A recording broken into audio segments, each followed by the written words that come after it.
cadre de cette série de webinaires avec la CAP, en collaboration avec notre agence Primum Non Nocere, nous allons parler des démarches RSE et de santé environnementale dans le monde des cliniques vétérinaires, au même titre que le monde des établissements de santé humains. Le contexte, une population humaine et mondiale qui a été multipliée par 8 en 2 siècles et par 2 depuis 50 ans, avec bien évidemment une population animale aussi, avec près de 80 millions d'animaux domestiques dans notre pays, et puis des frais et des marchés associés comme l'alimentation, les accessoires, l'hygiène, les soins, et puis eh bien, les dépenses en termes de santé de ces animaux. L'impact de cette augmentation de la population, c'est la consommation d'énergie fossile notamment, avec une augmentation des températures. Là, vous avez à l'écran l'augmentation des températures dans le pays depuis le début du siècle, avec des objectifs d'ici 2030 de réduction de 40% de nos consommations d'énergie fossile.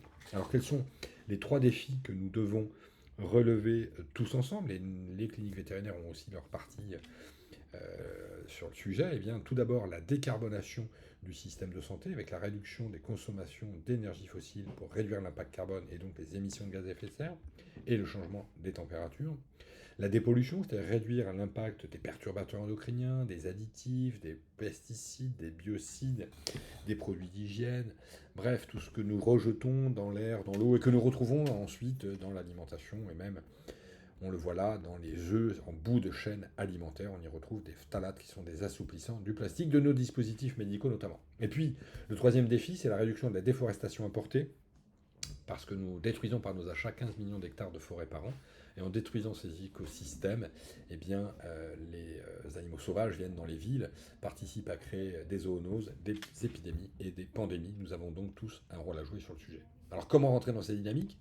D'abord en respectant la réglementation, une réglementation foisonnante depuis 2009 avec la loi Grenelle 1 et 2012 la loi Grenelle 2.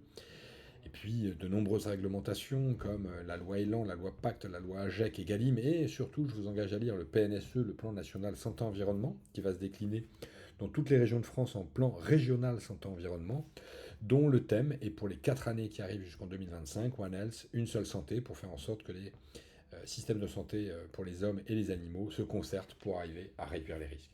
Alors quelles sont les thématiques que l'on doit mettre en œuvre dans une stratégie dans une clinique vétérinaire? Eh bien, tout d'abord, réduire l'empreinte carbone, réduire la consommation d'énergie directe et indirecte.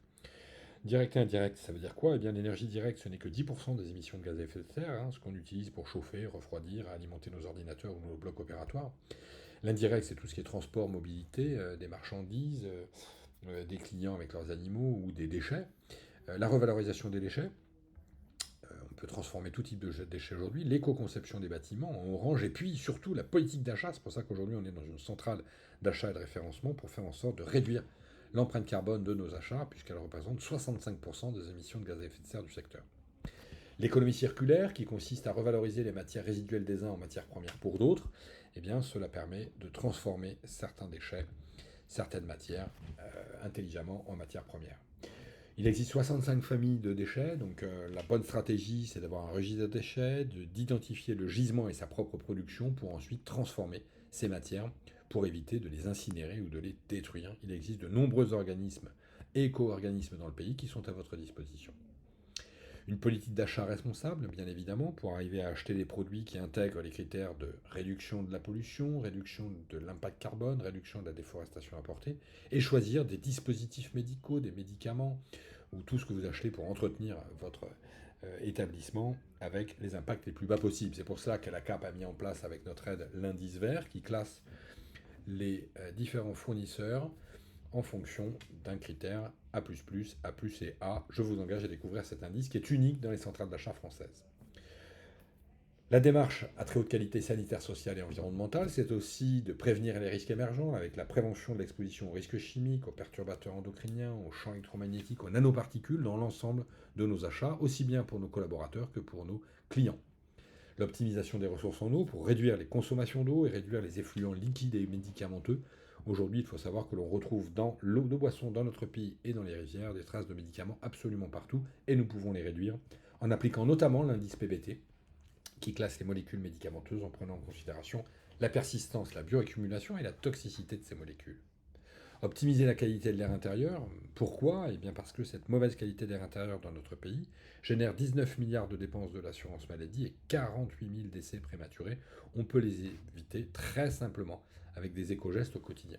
Et on ne peut pas parler de responsabilité sociale et sociétale des organisations sans parler bien-être, santé et satisfaction au travail. Ce sont des facteurs d'attractivité. Aujourd'hui, nous avons tous, dans les métiers de la santé, qu'elles soient humaines ou animales, des problèmes de pénurie de professionnels. Et bien plus nous serons attractifs, plus nous mettrons la qualité de vie au travail au cœur de nos organisations, plus nous pourrons recruter des compétences. L'éco-conception des bâtiments pour réduire les consommations d'énergie, mais pas que. L'éco-conception des pratiques et des soins permet aussi de réduire les consommations de matières, de marchandises, de ressources et de temps pour être plus efficace, plus efficient.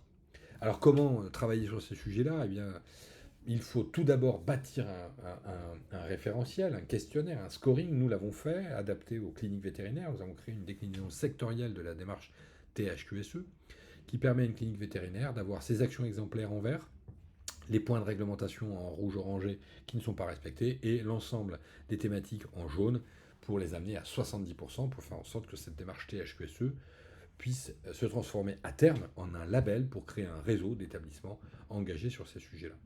Il existe des parcours en France, un parcours RSE santé-environnement soutenu par la BPI, qui vous permet également d'avoir des financements avec une auto-évaluation en ligne, une formation d'un référent RSE chez vous, un audit sur site, un bilan d'émissions de gaz à effet de serre et une mise en réseau pour partager les bonnes pratiques entre toutes les cliniques en France qui sont engagées sur ces sujets-là, cliniques humaines ou cliniques animales.